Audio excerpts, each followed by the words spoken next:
अब तक आपको पता लग गया होगा कि यूनाइटेड किंगडम की क्वीन एलिजाबेथ द सेकेंड नहीं रही, शी हैज डाइड। और अब यूनाइटेड किंगडम को मिल चुका है एक नया राजा, प्रिंस चार्ल्स द थर्ड। अब बन चुके हैं किंग चार्ल्स द थर्ड। ये नए मोनार्क हैं यूके के। और आपको पता होगा चार्ल्स बेटे थे एलिजाबेथ के, तो बाय डिफॉल्ट अब ये हैं यूके के राजा। और एलिजाबेथ द सेकेंड के बारे में वैसे मैं आपको ये बताऊं, इनकी रेन बहुत लंबी थी। यूनाइटेड किंगडम के इतिहास में इतनी लंबी रेन वाला कोई भी मोनार्क नहीं आया।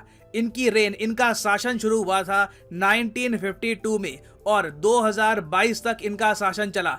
पूरी दुनिया की हिस्ट्री भी आप अगर देखो तो ये सेकंड नंबर पे आती हैं of the longest raining monarchs, क्योंकि हिस्ट्री में आप अगर देखोगे तो सबसे ज्यादा लंबा शासन रहा था फ्रांस के एम्परर किंग लुई द 14 का। इनका शासन चला 72 ईयर्स से भी ज्यादा। Queen Elizabeth the second UK की रानी रही 70 ईयर्स तक। तो अगर ये 2 साल और जी जाती तो ये नंबर 1 स्पॉट पे आ सकती थी। किंग लुई द 14 का रिकॉर्ड ये तोड़ सकती थी, मगर अब लगता नहीं है कि इनका रिकॉर्ड आने वाले 100-150 साल में कोई तोड़ पाएगा। मोस्ट प्रोबेबली ये रहने वाले हैं the longest raining emperor in the world. Comparison के लिए मैं वैसे आपको अगर बताऊं तो सम्राट अशोक के बारे में आपने बहुत पढ़ा होगा। सम्राट अशोक का शासन रहा था 36 सालों तक। औरंगजेब का शासन रहा था 49 ईयर्स तक। तो बहुत बड़ी बात होती है एक एम्पायर में 70 ईयर्स से भी ऊपर तक अपनी रेन बना के रखना। तो इस वीडियो में मैं आपको बताऊंगा कि क्वीन एलिजाबेथ के मरने के बाद ऑपरेशन लंदन ब्रिज कैसे एक्टिव हुआ, दुनिया भर के वर्ल्ड लीडर्स ने क्या प्रतिक्रिया दी है। बहुत कुछ यहाँ पे आपको जानने को मिलेगा। मगर आगे बढ़ने से पहले आपसे एक सिंपल सा क्वेश्चन पूछूंगा। हाल ही में हमको ये पता लगा है फाइनेंस मिनिस्ट्री के डेटा के हिसाब से कि भारत पर ना एक्सटर्नल डेट कितना है, चाहे वर्ल्ड बैंक हो, एशियन डेवलपमेंट बैंक हो, कोई कंट्री का लोन हो।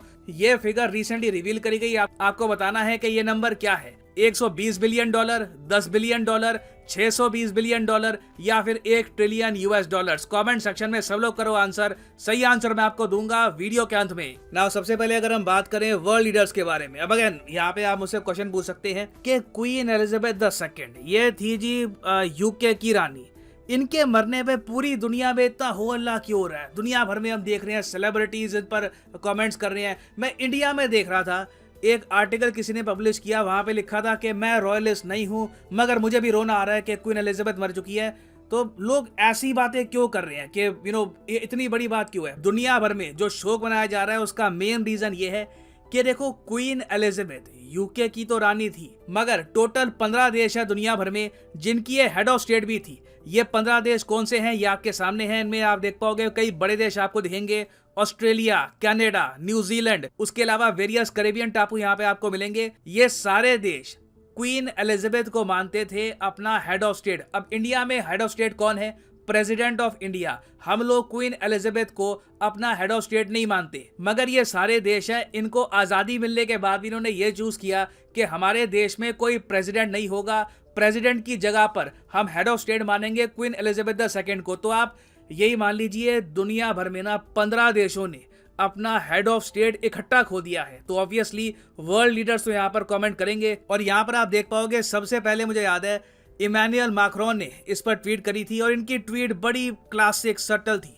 इन्होंने बस ये फोटो पोस्ट करी, इस पर कुछ नहीं लिखा कि मैं दुखी हूं ये वो वगैरह, कुछ नहीं, सिर्फ यहाँ पर ये फोटो पोस्ट करी। और इस पर मैं देख रहा था करीब 1,30,000 या फिर 1,40,000 लाइक्स पड़े थे सिर्फ एक पोस्ट पर। फिर बाद में इन्होंने एक और ट्वीट करी जहां पर लिखा कि क्वीन एलिजाबेथ फ्रांस की दोस्त थी, फ्रांस काफी दुखी है कि शी इज नो मोर। उसके अलावा कनाडा के जस्टिन ट्रूडो ने एक पूरी वीडियो पब्लिश करी जहां पर इनकी आंखें देख के लग रहा था कि लिटरली शायद ये रो ही रहे थे। फिर मोदी जी ने ट्वीट करी। मोदी जी ने बड़ी इंटरेस्टिंग बात बताई। मोदी जी यूके अपने पूरे टेन्योर में 2 बार गए हैं, एक 2015 में, एक 2018 में। तो यहाँ पर ये कह रहे हैं कि जब ये यूके में गए और वहां पर क्वीन एलिजाबेथ द सेकेंड से मिले तो क्वीन एलिजाबेथ ने उनको एक रुमाल दिखाया। मोदी जी ने पूछा ये क्या है? क्वीन एलिजाबेथ ने कहा कि ये रुमाल मुझे महात्मा गांधी जी ने दिया था मेरी शादी के टाइम। तो शादी का तोहफा है, गांधी जी ने इनको रुमाल दिया था, आज भी उसको ये चेरिश करके रखती है एज ए गिफ्ट। तो ये उन्होंने शेयर किया। और उसके अलावा भी मोदी जी ने यहाँ पर यह भी कहा है कि Queen Elizabeth the second will be remembered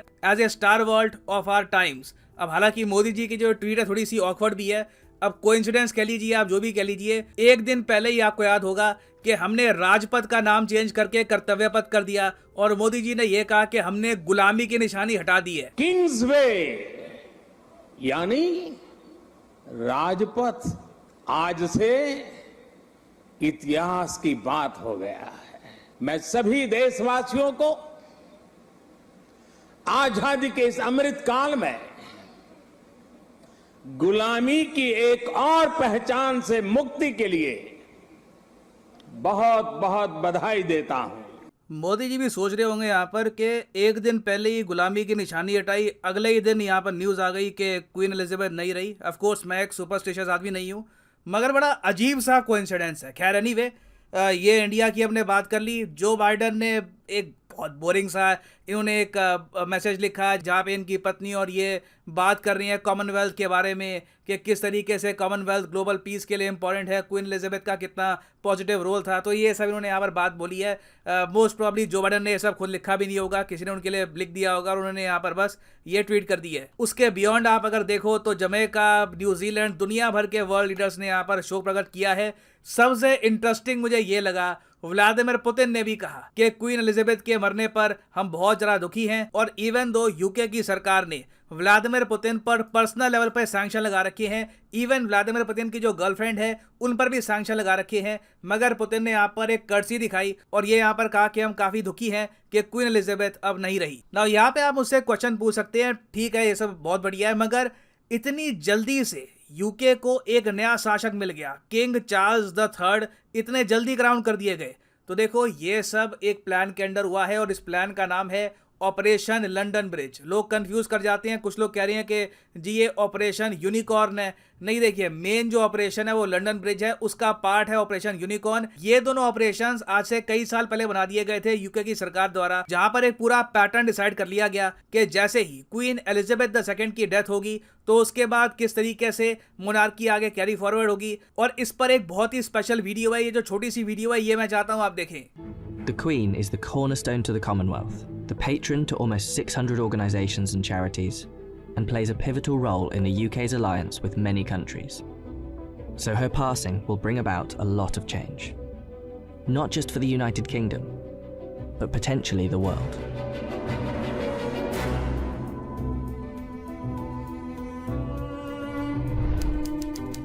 Her private secretary, the Right Honourable Edward Young, will immediately pass a message on to the acting Prime Minister at the time.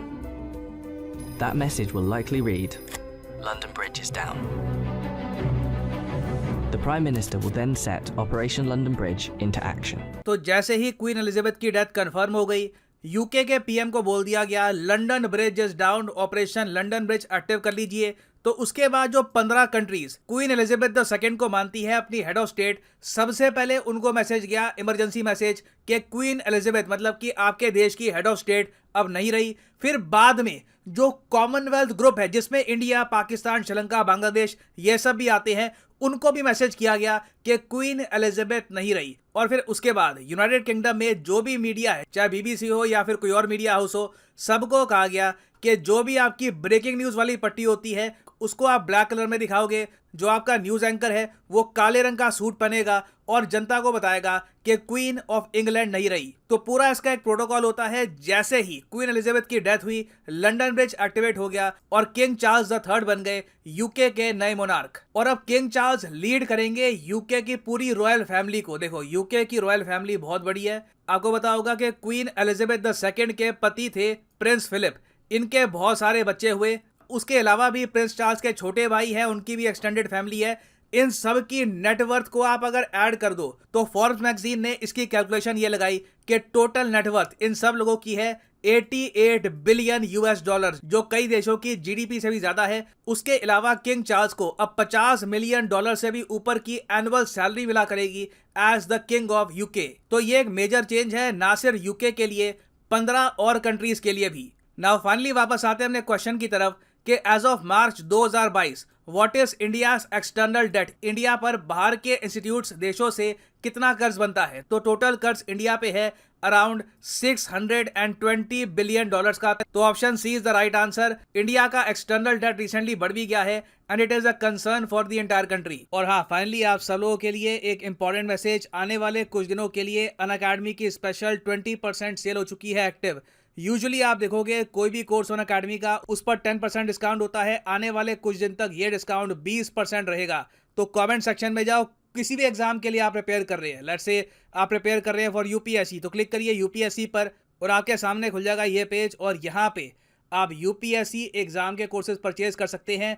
Flat 20% discount आपको मिलेगा for a limited time period. यहाँ पे code डालिए PD10 और आप देखोगे prices बहुत ज़्यादा गिरना यहाँ पे स्टार्ट हो जाएंगे। So you can save a lot of money, but ये ऑफर सिर्फ लिमिटेड टाइम के लिए है। कुछ समय के बाद वापस 10% डिस्काउंट शुरू हो जाएगा। तो अगर आप कोई कोर्सेज परचेज करना चाहते हैं by Unacademy, now is the right time to do it. So इसी नोट के साथ ये है वीडियो कांत। Thank you for listening and as always God bless you all.